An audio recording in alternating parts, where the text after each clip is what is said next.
Siguiendo con lo que Dios le estaba diciendo a Job, con su manifestación, con lo que decía acerca de su creación, de que él controlaba todos los fenómenos de la naturaleza, que él controlaba las leyes de la física y que también controlaba todo lo que es la fauna, la naturaleza, como Romy decía acerca de los caballos, ¿no?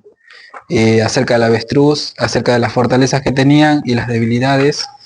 Eh, Va a ser un parate Dios ahí y le va a decir a Job, yo soy el Dios Todopoderoso, tú me criticaste y me desafiaste, ahora respondeme. Y Job se queda medio, lo ve ahí, ¿no? Medio perplejo y le dice, ¿qué te puedo decir, Señor, si lo que te diga es insuficiente? Prefiero quedarme callado porque ya he hablado de más. Él dice Jehová, pero espérate un cachito que me tenés que escuchar y te tengo que decir algo más. Me tenés que oír, ¿no?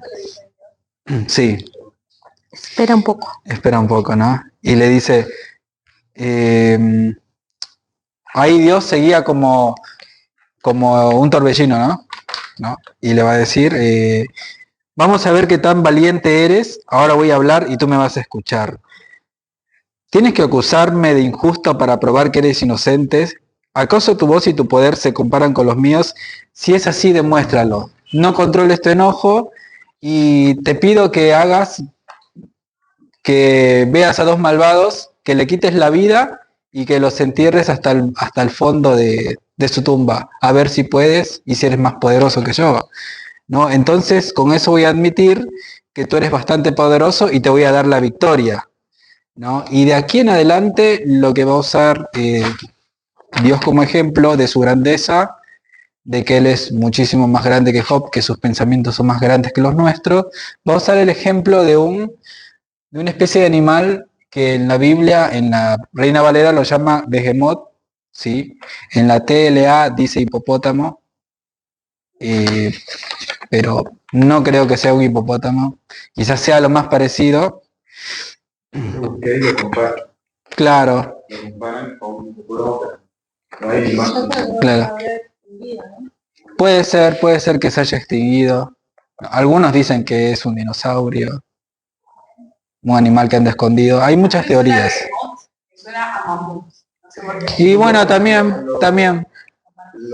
Más o menos le ponen una cara de mamut, pero Bueno, pero para eso, ahora vamos a usar la imaginación y yo les voy a leer, ¿no? Dice, es un animal parecido a los bueyes porque se alimenta de hierba, es vegetariano, ¿no? Dice que su fuerza se encuentra en sus lomos herbívoros, muy bien. Su rabo parece un árbol, sus músculos son muy fuertes, sus huesos parecen bronce, sus piernas parecen de hierro, y entre los animales que he creado, él ocupa el primer lugar, ¿sí? Y si yo quiero, le puedo quitar la vida. Se alimenta de la hierba del campo, donde juegan los animales salvajes, o sea, no es como un león, él está con los demás animales y puede comer plantas y no pasa nada. Dice que se esconde entre los juncos, como les había nombrado la otra vez, los juncos eran las plantas que crecen alrededor de los ríos, se esconde ahí. Y también a la sombra de los árboles se pone a descansar. A mí me llamó la atención esto que dice que puede tragarse todo el río Jordán si quisiera. Sea un animal fuera de serie, ¿no? Y dice, ¿quién se le puede enfrentar? Como preguntándole a Job, ¿vos te puedes enfrentar contra ese animal? ¿Quién se atreve a capturarlo? ¿Vos lo podés capturar, Job? ¿Quién puede perforar la nariz? Como se suelen hacer a los bueyes, ¿no? ¿Acaso vos, Job, le podés perforar la nariz? Y va a usar otra especie de animal para seguir diciéndole a Job, si eres tan poderoso, a ver si haces esto, ¿no? Y para eso va a usar bueno, no está escrito acá, pero es Leviatán. Acá arriba. Un personaje conocido, ¿no? Que estuvo. porque muestra como que lo tiene dominado. Claro. O sea que no lo puede dominar. Pero si no pudiste dominar a este, tampoco vas a dominar a este, ¿no? Y acá hace una descripción también. En esta versión lo llama cocodrilo, en la versión TLA. En las demás versiones le dice Leviatán. No, también es un poco parecido al cocodrilo, tiene algunas características, ¿no? Y le dice a Job también de la misma forma como se lo decía antes, dice, ¿le podés atar con una cuerda a la lengua? Creo que no, Job, ¿no? No puedes perforar la quijada ni atar el hocico.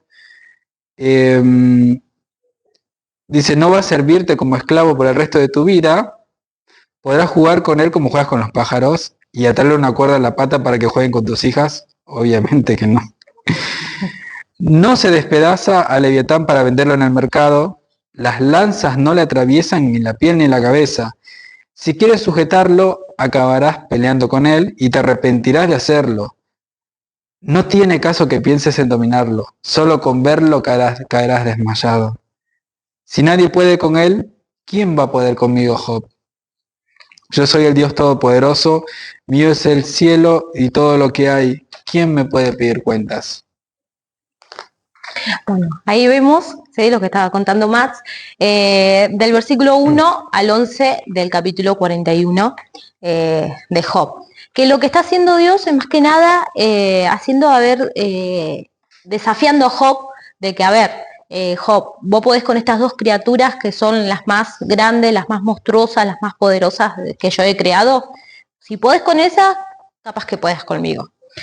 Si no podés con ellos, cuanto menos vas a poder conmigo. Pero sí vemos eso, que lo desafía en esos 11 versículos. Pero ahora vamos a ver del versículo 12 hasta el 34 que lo que va a hacer Dios va a dar características de estos dos monstruos. Más conocido, Leviatán, que lo encontramos en la Biblia. Acá busqué algunos versículos donde se los menciona también, porque el Leviatán, Max decía que era como un cocodrilo, pero también la Biblia hace referencia que es como una serpiente de mar, es una criatura marina, es una serpiente tortuosa, que de ahí viene porque Leviatán significa el tortuoso. Después también en Salmos hace referencia a que es una serpiente, pero también hace referencia a que la llama como Rahab, hace referencia a lo que es el pecado, el orgullo. Después en Job mismo, más adelante, no sé si se acuerdan, en el 26, hace referencia que es una serpiente escurridiza. Y bueno, y ahí Dios empieza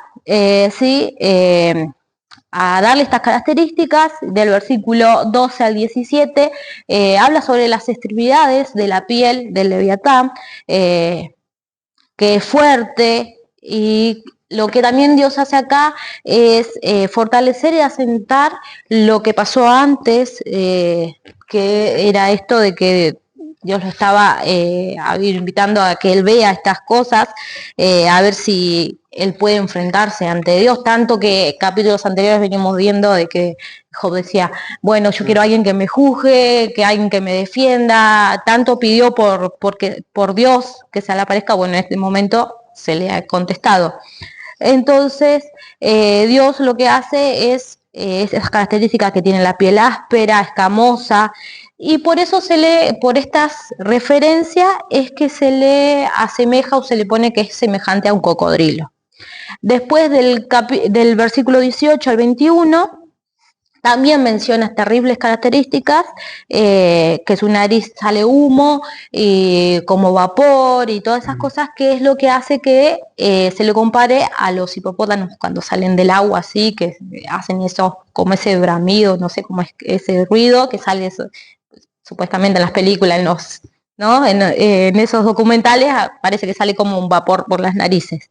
Y bueno, y ahí se lee en estas características del versículo 18 al 21, es porque se le hace la comparación al hipopótamo, o también se le hace al dragón, ¿sí? Al más conocido, según también estas comparaciones van según las regiones de antes, la mitología. Algunos se enfocaban más en una cosa, otros en otra. Bueno, del versículo 22 al 34 va a contar un poco lo que es el poder del Leviatán, y también podemos ver en muchos estudiosos como Spurgeon, que cuenta y dicen que esta comparación la hace más comparando a que así trabaja o así opera Satanás, ¿sí? Así opera el diablo. Y como diciendo, en su cerviz está la fuerza, diciendo que son fuertes, son crueles y el dolor los divierte, ahí en los versículos van a encontrarlo. Tienen defensas fuertes, no sienten empatía y son duros de corazón, su corazón firme como piedra, y infunden temor a los fuertes, no se les puede atacar con éxito, están llenos de orgullos. Todo esto son características que, bueno, Dios hace el Leviatán, pero se asemeja como que el diablo produce eso en nosotros, que no. Orgullo, que el corazón se endurezca y todo eso que vemos, ¿no? Y así termina el capítulo 41 de Job. Y vamos a arrancar con el capítulo y el último, 42, que acá ay, se define todo. Vamos a ver, ¿sí? Del versículo 1 al 3, que Job confiesa, ¿sí? Su falta de conocimiento. Acá vemos también a ese Job que se da cuenta que Dios, ¿sí? Está ahí enfrentándose a él, hablándole. Entonces Job lo primero que hace, dice, yo conozco que todo lo puedes. Entonces ahí Job reconoce el sentido, ese consuelo que trajo a su vida al ver la presencia de Dios ahí junto con él. Job había dicho muchas cosas antes, todos los discursos que vinimos estudiando, y todos los discursos fue a través de una tristeza y aún mismo algunas palabras fueron imprudentes de las que él dijo, porque como digo, por esa crisis, como en sus clamores, en cómo él estaba, los amigos que no le colaboraron mucho, que fueron buscando de que él se defendiera. Entonces, en algún momento Job dudó si había algo bueno en el mundo. Pero ahora, con la presencia de Dios, Job vuelve a un estado humilde de satisfacción, sin saber si las respuestas, todas las preguntas que él había hecho tenían contestación o no. Entonces, todo lo que los amigos habían dicho en ese momento, él con sus palabras, como que él cae, que reconoce que solamente Dios todo lo puede. Y Job sabía que lo que había dicho de Dios era cierto. Todo lo que él había expresado en esa crisis, en ese dolor, en esos momentos, era cierto. Y aún mismo Dios, acá en este capítulo, hace énfasis de que sí, que aún Job en ese estado que estaba, en ningún momento mintió acerca de lo que era Dios. Pero sí hace énfasis de lo que los amigos, ¿sí? Estos tres personajes, sí, no dijeron nada cierto de lo que era Dios. Job, estando en esas circunstancias, habló, como él dice, habló más allá de su propio conocimiento, profundizando un discurso cuya ni él podía comprender, pero todo el pensamiento de Job estaba bien expresado. Y hay un Salmos, que me olvidé de buscarlo, si quieren buscarlo, Salmo 131, que es el resumen de todas las cosas que Job dice en estos versículos. Es el salmo más corto, ya voy dando datos para, para cuando estudiemos los salmos.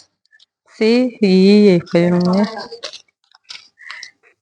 Dice, Jehová no se ha embandecido mi corazón, ni mis ojos se enaltecieron, ni anduve en grandezas, ni en cosas demasiado sublimes para mí. En verdad que me he comportado y he acallado mi alma como un niño destetado de su madre. Como un niño destetado está mi alma. Espera, oh Israel, en Jehová, desde ahora y para siempre. ¿Sí? Ahí vemos, y en este salmo hace una ¿sí? Conclusión de todo lo que Job en este capítulo 42 dice, en estos versículos, y también sigue del versículo 4 al 6, Job se arrepiente, y ahí con palabras, se arrepiente delante de Dios diciendo, oye, te ruego. Y ahí encontramos de que Job respetuosamente le pide a Dios que lo deje hablar en ese momento. Y ahí es Job donde dice, de oídas te había oído, mas ahora mis ojos te ven. Y ahí lo que también muchos estudiosos sí hacen referencia del aspecto poderoso de ese encuentro con Dios que te hace darte cuenta de lo que podías haber dicho o dijiste antes que podía ser verdad, pero en ese encuentro, cuando uno tiene un encuentro verdadero con Dios, todo eso, aunque fue verdad o fue bueno lo que hiciste con Dios, eso como que queda chiquitito o queda que no tiene valor aquello por más mucho que hagamos. Él dijo ahí que él ha sido el anterior que hizo todo eso. Él ahí lo que le pide a Dios, por favor, que lo escuche, que de oídas lo había oído, más ahora dice, mis ojos te ven. ¿Sí? Y eso hace referencia a esa presencia de Dios sencilla, amorosa, poderosa, que es la que cambia profundamente la vida de Job. Y ahí empieza Job a ver a Dios con ojos literalmente lo que él había pasado era todo permitido por Dios. Entonces Job se humilló por lo que había dicho, que por más que no era falso lo que había dicho, pero lo había dicho sin un verdadero conocimiento. Entonces ahí él vuelve a decir, me aborrezco con respeto a lo que dije. Y dice, la palabra aborrezco en hebreo significa desaparecer, repudiar, retratarse. Él lo que quiere es retratarse de qué? De que él había dicho de que maldecía el día de su nacimiento, ¿se acuerdan? Que deseaba morir, muchas veces lo dijo, de todas sus quejas, que ya no tenía esperanza, que ya daba por muertos, así todos los días se daba por muerto, y de todas las palabras sin conocimiento que había pronunciado. Y desde el versículo 7 al 9 vemos cómo Dios empieza a restaurar a Job, y lo primero que hace allí, Dios interviene a los amigos, ¿sí? A estos amigos, pero Dios no le habla a los tres, sino que Dios se dirige a Elifaz, como mayor, como el primero que había hablado. ¿Se acuerdan? Habíamos dicho que se creía que era el más sabio por la edad y por todo. Bueno, Dios se refiere a él y le dice, ¿sí? Que ellos habían actuado mal frente a Dios, que ellos sí habían hablado por hablar. Y empieza, y una de las cosas que también estudiando y leyendo un poco, que Dios no empieza con lo material a restaurar, sino que primero empieza con las relaciones. ¿Sí? Y bueno, y ahí le habla a Elifaz, donde dice que vaya a buscar, ¿sí? 7 toros y 7 carneros para hacer un holocausto, ¿sí? Para que Dios los perdone, pero no solamente ellos iban a ofrecer eso, sino que ellos tenían que ir hacia Job, pedirle perdón, y tenían que ofrecer estos 7 toros y 7 carneros, pero también tenían que aceptar, ¿sí? Que Job hiciera la oración por ellos para que Dios ahí los restaure y restaure esa relación. Y ahí, desde el versículo 10 al 11, Job es bendecido, es recibido nuevamente por estos 3 amigos, y empiezan también, una vez que Job hace eso, empiezan a venir la familia. Es la familia que se había apartado. La Biblia da a entender que Job tenía hermanos, tenía parientes, pero sabían en esa crisis apartados todos. Y cada familia que venía con una pieza de plata y un anillo de oro.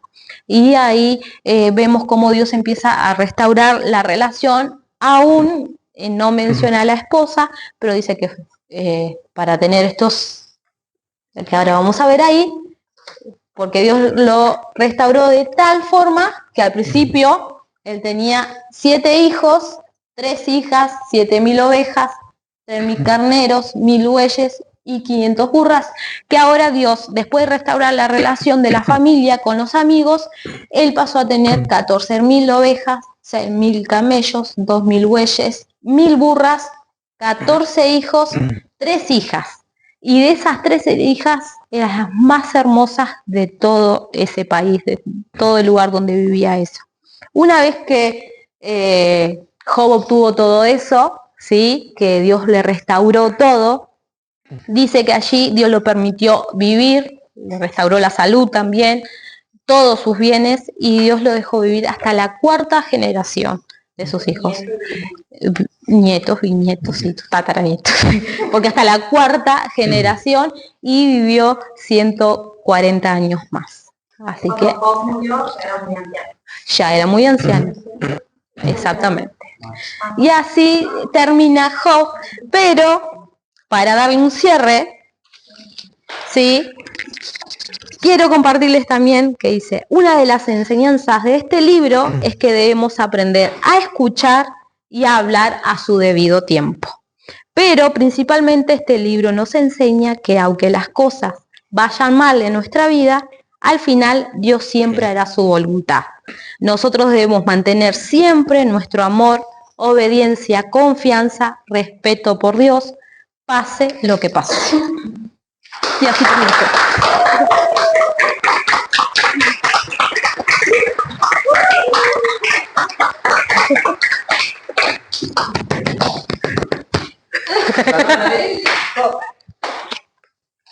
Ay. No, Esto fue. Esto fue. Dale.